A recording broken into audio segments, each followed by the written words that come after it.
Hi, my name is Harrison Taylor, and this is my Data Analysis and Assessment Module 17.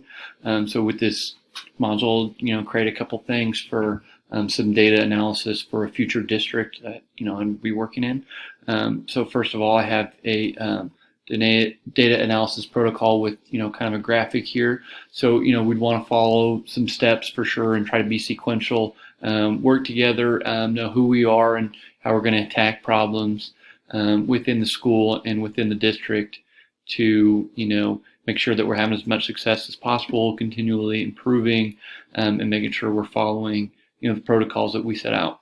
So, first of all, as a school, we want to make sure that we're continually improving. We're making the strides going forward. We're going to have the best learning environment for our students. We're making adjustments as needed, and we're taking in the information we have and, making the most out of what we've got.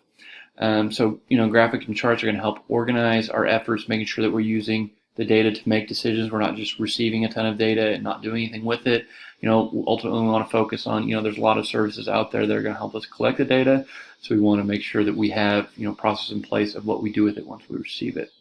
Okay, so here's a chart that I use. And so this is kind of my sequential. And then also we want to note that it's going to be kind of continual and, it's a continuous process that really doesn't stop as we analyze this data. So we want to analyze and evaluate the data, figure out what does it mean, are we doing well, what do we need to do, all those things. And then once we have analyzed that data and evaluated where we're at, we want to have a plan that we can work to, make improvements and to improve.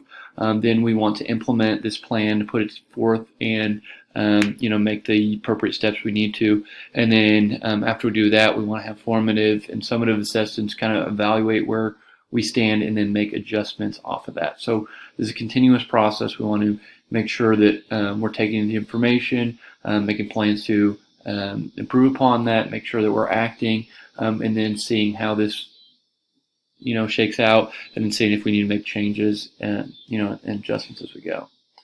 And then also we create this data analysis protocol template.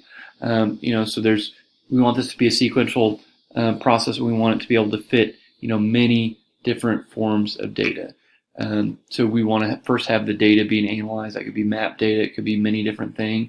Then we have facts about data. We want to describe it. What do we see? Next, we want to have kind of more numerical statistical trends. Then we have thoughts and ideas for improvement, some changes in differentiation we can try. Then how do we measure and define the changes we want to see? And then how can administration help? So we want to put this tool in the hands of our teachers and let them take advantage.